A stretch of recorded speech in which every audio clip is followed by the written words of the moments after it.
Hey, good morning. Yes, it is. It is Wednesday, February 12th. So, what are we going to talk about today? We're going to talk about how to build a business, how to build wealth in general, assets, instead of having it be instant gratification, which most people are starting to think should happen. So, stay tuned.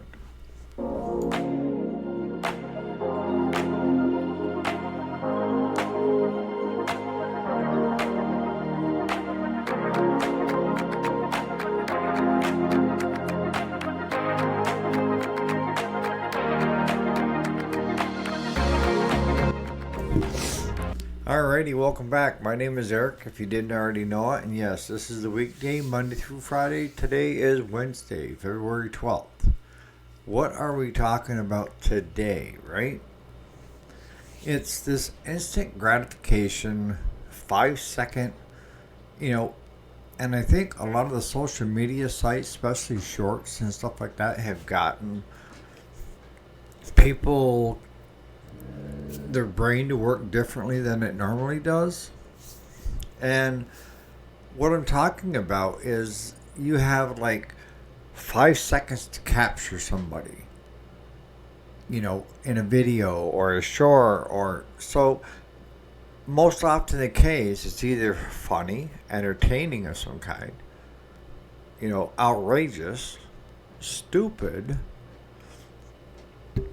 but the brain needs this constant feed, right? So people, especially when they're looking at shorts in TikTok and they're flipping fast, right? They're going through and trying to find something that's entertaining.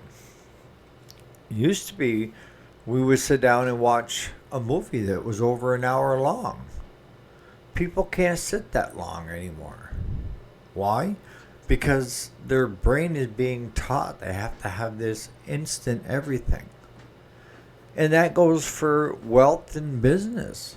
That I equate doing the right thing to going to Vegas and gambling, and it's that fix that is there, and you're going to become independently wealthy off the house is really asinine thinking, right?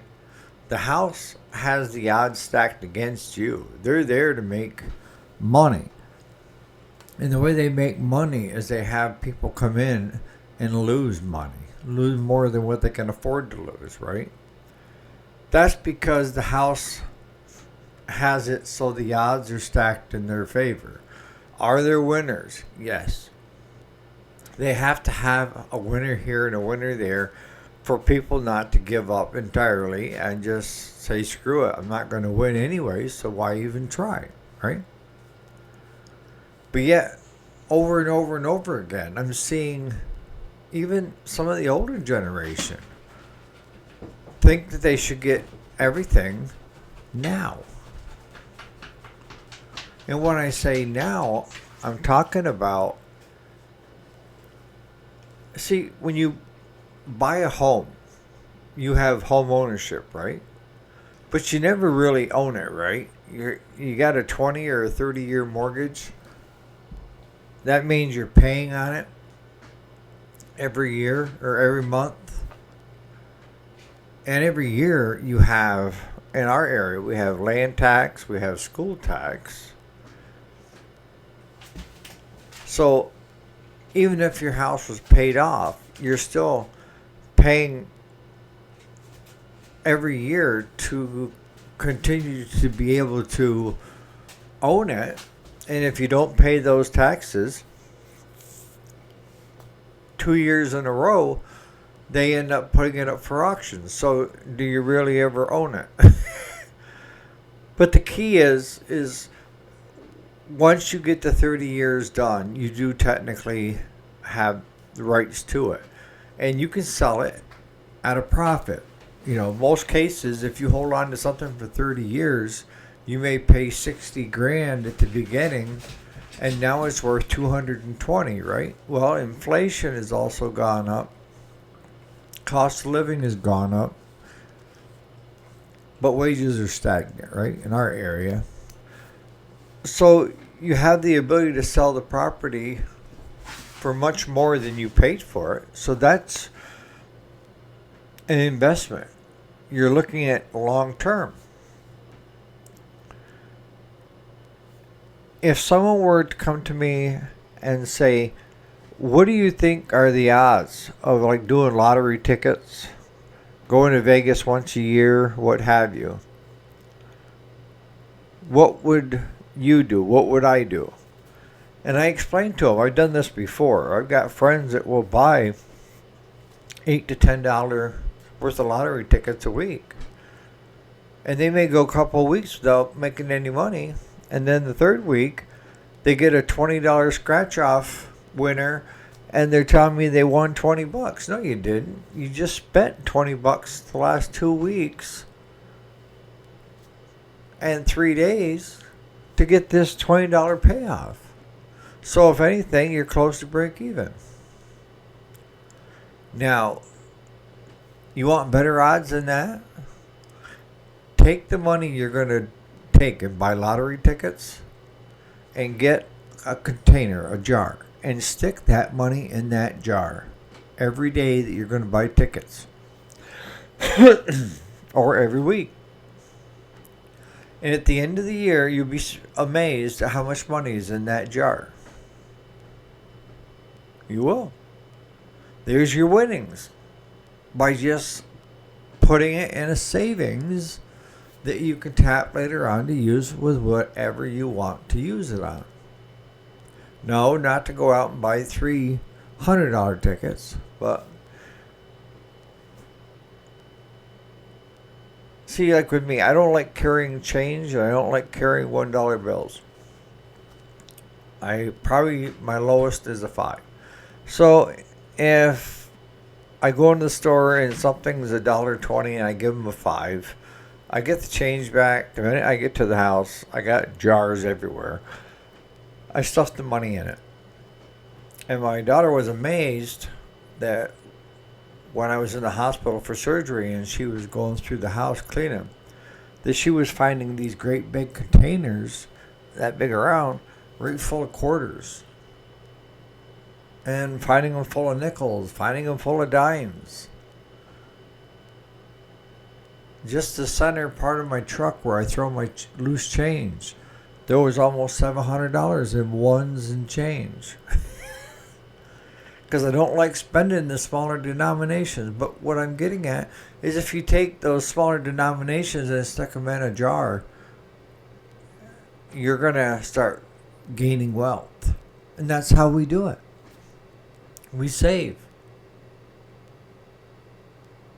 Maybe you go without that coffee this morning. Have it home. Make it at home instead of at Dunkin' Donuts.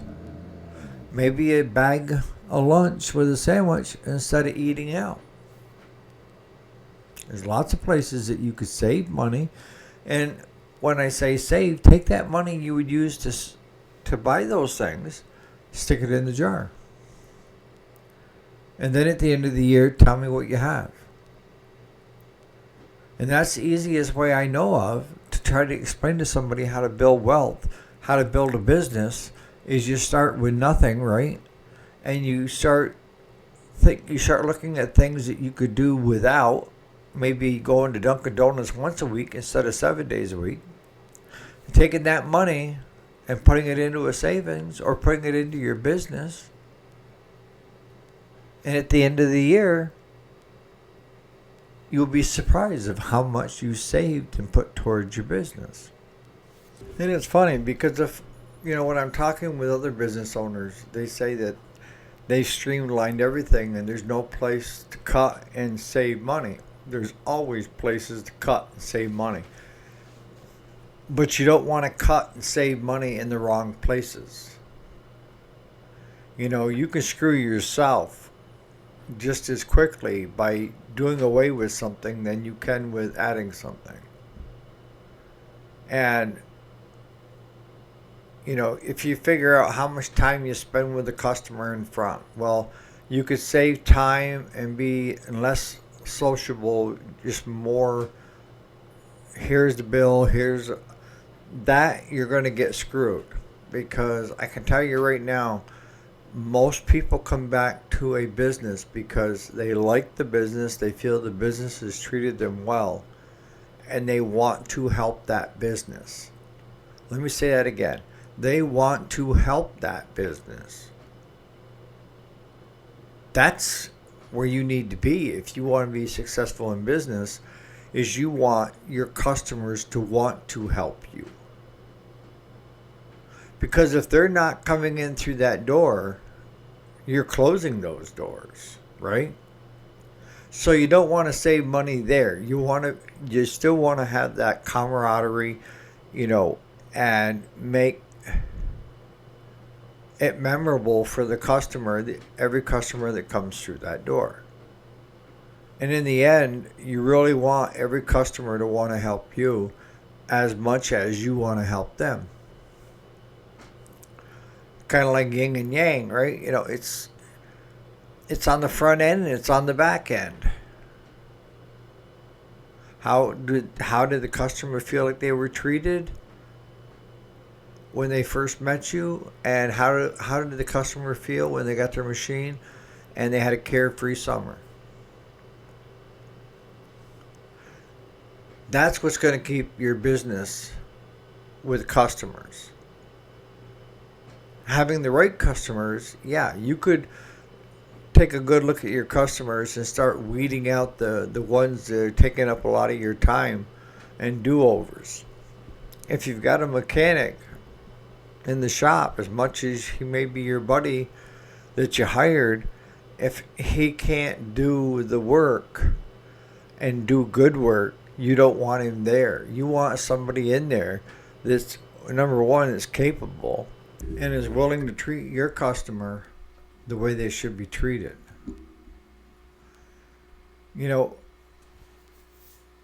Talk about when you go into business, especially when you go into business with friends or family or loved ones like your better half or this, that. You have boundaries. And you stay in your lanes, right? And the reason I say you need to have boundaries and stay in your lane is you start crossing over into the other lane, then you're going to start having problems. As long as everybody understands what their job is. But if you're the owner and you hired a buddy that's is a good mechanic when they want to be, and they're not doing quality work, and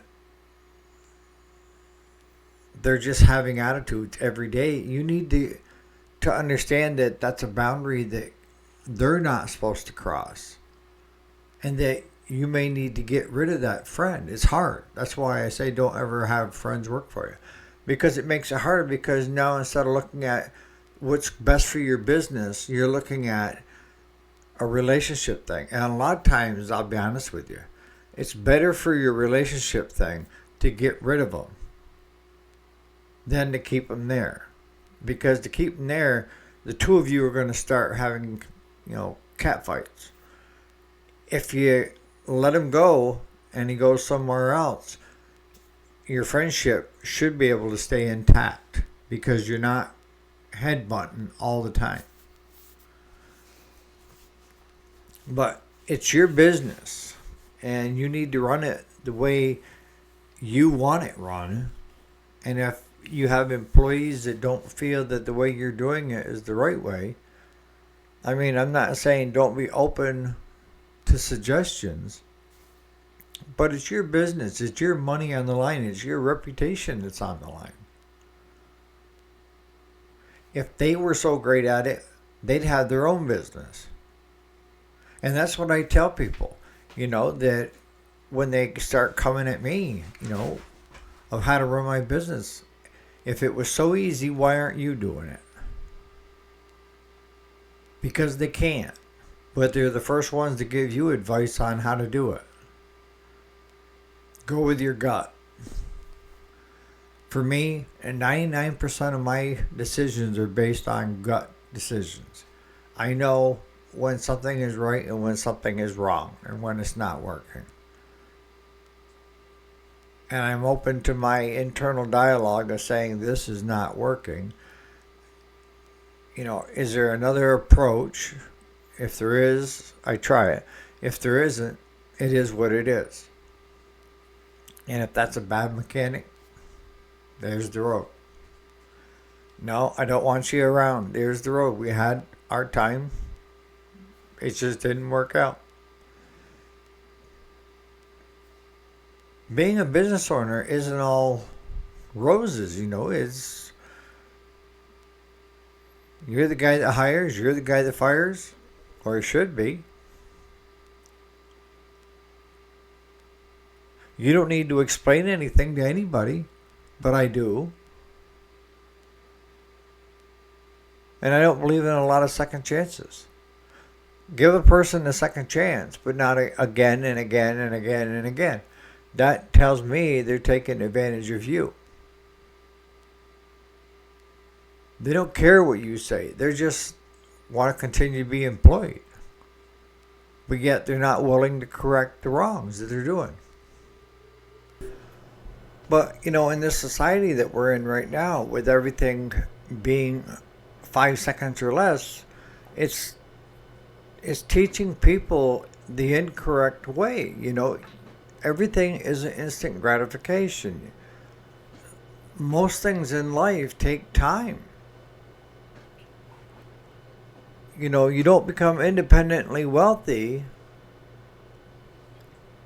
by deciding today you're going to get into business and tomorrow you're going to be rolling in it. It doesn't work that way. Can you go to Vegas and become a multi-millionaire with the luck of the draw? Yes. But there's 99% chance that you're going to be the one that loses that money and it goes to the house. They have to have winners. If nobody was winning, nobody would go and take the chance. So they have to lose some money. But you'd be surprised of how much people will dump in the lottery tickets, Vegas. Those are what I call get-rich-quick schemes. And they hardly ever happen. And I've always been a firm believer, easy come, easy go. And my wife, I usually have to sit through it, but she likes watching My Lottery Dream Home or something.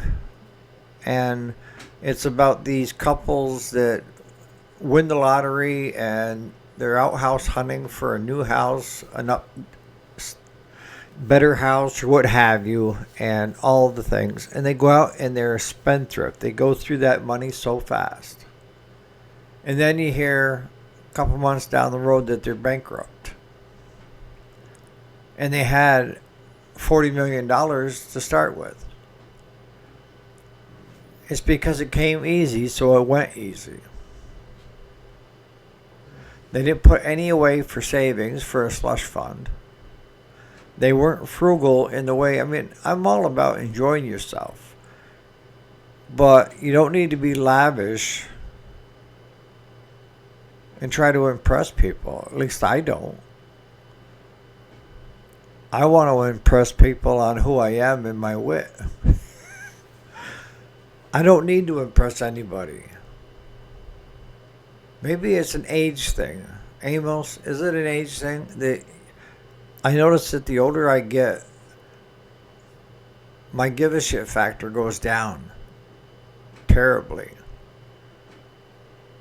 People are important to me, but I've just kind of developed a thick skin. Somebody told me one time that we start off as babies, we start growing, and then we end up, when we're older, back in the diapers again.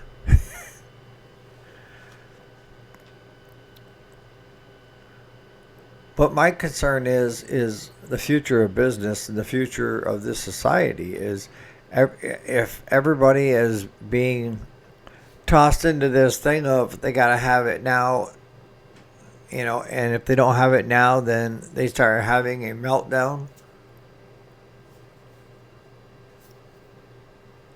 Does that mean we're headed in the right direction? And what part is AI going to play in all this? You better be thinking about it right now. when it comes to your business, because AI can be a asset or it can be our demise. Depends on how we decide to control it. So on that note, you guys have a great Wednesday, and we'll see you here bright and early tomorrow morning.